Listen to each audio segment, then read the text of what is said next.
Because you have a few reporters here. So, look, guys, what we wanted to do here was a couple things. First of all, we want to say come and say thank you to the National Guards folks, to the cops, for actually keeping this place safe.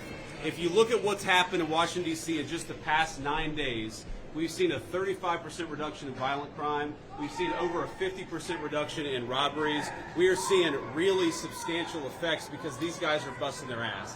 So I want to come here, highlight what they're doing, say thank you in person, obviously pass out a few burgers, but most of all, just send a message to the American people. Look, we don't have to live like this. We do not have to allow our cities to be taken over by violence and disorder and by chaos. You can actually do stuff.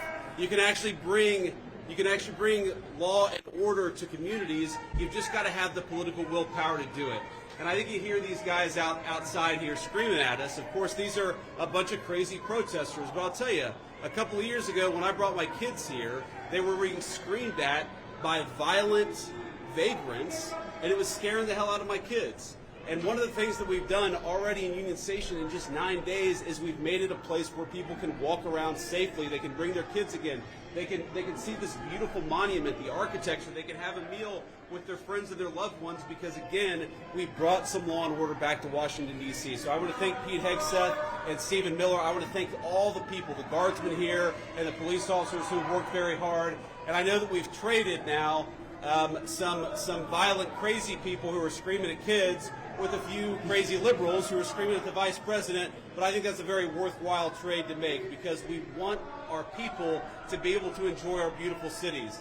And the last thing I'll say is to the American people, D.C. is already safer than it was 9 days ago, but we're going to make it safer still to come. This is your city. You should feel free to come and visit here, have a meal, see all these incredible monuments, and actually enjoy yourself, and that's what we're trying to make happen. And I think that if we set a standard in Washington, D.C., that political willpower can bring some common sense law and order back to these communities, then maybe some other communities and other cities will follow suit. So it's kind of crazy. You hear these guys outside. They appear to hate the idea that Americans can enjoy their communities, and they do the fact that D.C. a week ago had a higher murder rate than Trinidad and Tobago, which the United States State Department has said you shouldn't visit because it's unsafe. We ought to be able to enjoy great American cities. That's what we're trying to do in the Trump administration, and we want to thank all of our law enforcement and National Guardsmen for making it possible. We made a lot of progress in 9 days. We're going to make a whole lot more. I'll let Pete and Stephen Miller say something, and we'll take a few questions from the reporters. So, Mr. Secretary. Thank you, Mr. Vice President. I'll just start by saying yes and amen to everything you said. The American people, the residents of D.C., deserve a safe and beautiful city. That's our mission. That's what every one of these captains, lieutenants, staff sergeants, sergeants, specialists, privates, they're here because they're patriots who serve the country and believe we deserve a beautiful, safe capital. And when I talk to all of them, Stephen, we've all had a chance to talk to them, they're proud of this mission. They're proud to be a part of making sure law and order is established here in the Capitol. We're resourcing them with everything they need, working with our law enforcement partners. So the National Guard, the Defense Department is proud to be standing with you and the President in ensuring we have a safe Capitol that is beautiful, that residents can come visit. We're committed to this mission, just like the one at the southern border and in Los Angeles. Our law enforcement officers deserve to be able to do their job safely, and American citizens, putting American citizens and our country first, is something President Trump has emphasized from the beginning. So thank you to these troops. I know I always liked a good cheeseburger when I was in uniform, so hopefully we can deliver a few of those. It's an honor to be here with you, and also, Stephen, thanks for everything you're doing. Thank you. And first of all, thank you to the Vice President for bringing us here today. Thank you, Secretary, for your leadership, and most importantly, thank you to the men and women of the National Guard. Here's the most important point. There are residents who lived in Washington, D.C. their entire lives. Their parents lived here. Their grandparents lived here. And they have lived for generations in intolerable conditions of crime and decay. There are parts of the city, I moved to the city 20 years ago. There are places where I have seen graffiti that has been untouched for 2 decades. There are homeless encampments that have made it impossible for families to use public parks and public recreation for as long as I've lived here. There are hundreds of residents of this city who are shot in street violence every single year, making it one of the most violent cities on planet Earth. And for too long, 99% of this city has been terrorized by 1% of this city. And the voices that you hear out there, those crazy communists, they have no roots, they have no connections to the city, they have no families they are raising in this city, they have no one that they are sending to school in this city, they have no jobs in this city, they have no connections to this community at all. But they're the ones who've been advocating for the 1%, the criminals, the killers, the rapists, the drug dealers. And I'm glad they're here today.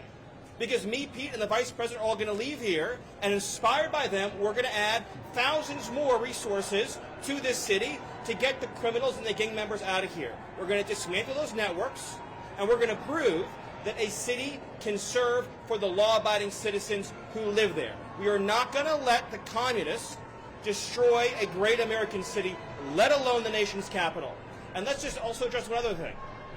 All these demonstrators that you've seen out here in recent days, all of these elderly white hippies, they're not part of this city and never have been. And by the way, most of the citizens who live in Washington, D.C. are black.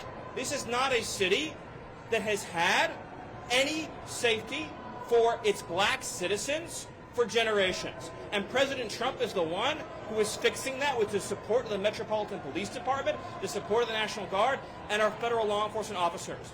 So we're going to ignore these stupid white hippies that all need to go home and take a nap because they're all over 90 years old, and we're going to get back to the business of protecting the American people and the citizens of Washington, D.C.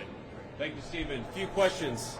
Mr. Vice President, why are troops stationed here at Union Station on the National Mall instead of areas in D.C. where crime is statistically highest? Well, if you've ever been to Union Station in the last few years with your family, you know that crime is actually extremely high right here in Union Station. You have vagrants, you have drug addicts, you have the chronically homeless, you have the mentally ill who harass, who threaten violence, who attack families, and they've done it for far too long. This should be a monument to American greatness. This should be a place where you can come and share a meal or go shopping with your family. It should not be a place where parents of small children are afraid to bring them because, to Stephen's point, we have empowered criminals over the people who actually need public safety in this city. So I think Union Station is a great example of what's possible when you actually have the political willpower to bring law and order and common decency back to the public spaces of the United States of America. So many Americans live in cities. They occupy these spaces. They know how unsafe they are, and they would love to be able to just live their life in places like Union Station without violent criminals making it impossible. We have changed so much in 9 days, and I thought it important to highlight how great of a space this could be, how easy it could be to actually enjoy something like Union Station if you just had politicians who stopped prioritizing violent criminals over the public citizens who deserve public safety in their own communities. And to add to that real quick, we talked to a first responder before we came up here, said this is their number one call location is Union Station for first responders. So it's not as if this is insignificant. In many ways, this is part of the epicenter. And we go to that and return it to the safe location that it should be. It also frees up resources around the city. And you've seen a majority of the arrests happening in a lot of those places that need help. That's right.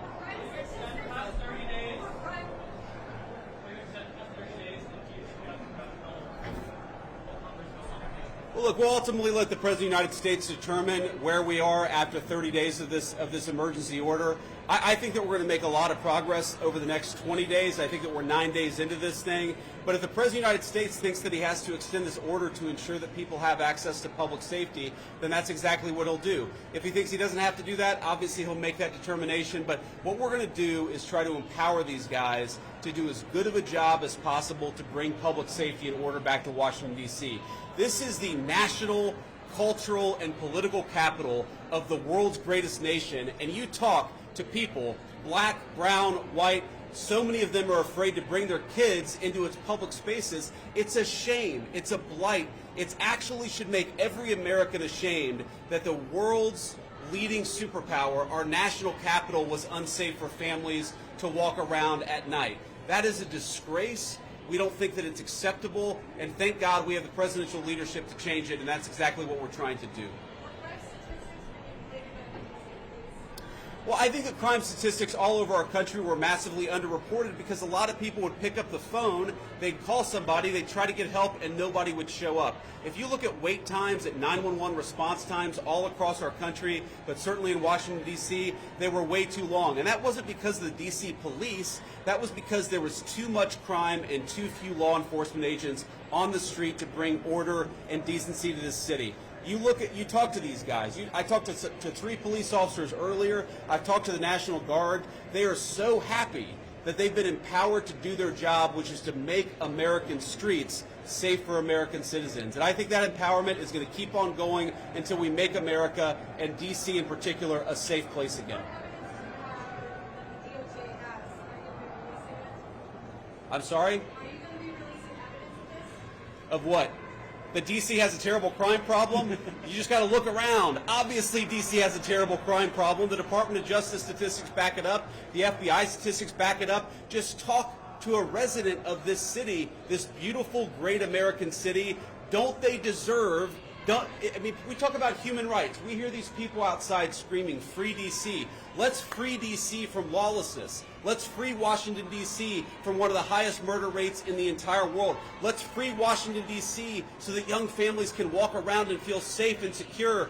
That's what we're trying to free D.C. from. And as Stephen said, it's kind of bizarre that we have a bunch of old, primarily white people who are out there protesting the policies that keep people safe when they've never felt danger in their entire lives.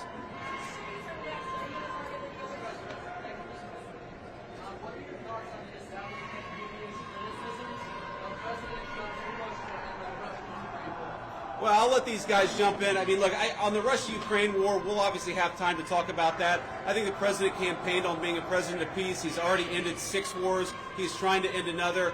I think it's kind of disgraceful that the American media is attacking the president for trying to bring peace to the world. But most importantly, the president is trying to bring peace to the streets of our own cities. I really can't overemphasize this enough. It's the greatest country in the world. We've got moms and dads and young families. Shouldn't they be able to enjoy public spaces without vagrants taking away basic public safety from the American citizenry? The fact that it's taken so long to bring common decency and law and order back to Washington, D.C. is an indictment of a generation of failed leadership, and I hope these guys know how grateful we are that they're doing the job that so many fail to do. They're actually keeping the city safe. We're proud of you, and we're grateful to you.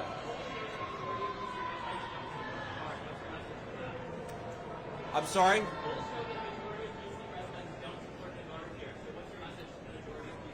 I'm highly skeptical that a majority of D.C. residents don't want their city to have better public safety and more reasonable safety standards within Washington, D.C. I don't know what poll you're talking about. Maybe the same polls that said Kamala Harris would win the popular vote by 10 points. Okay, we're going to stop there. We're going to grab a quick bite with some of the soldiers here and the National Guardsmen who are keeping the city safe again. I just want to say we're grateful to these guys. You guys are making D.C. safe again. We're proud of you, and we're grateful to you. Thank you.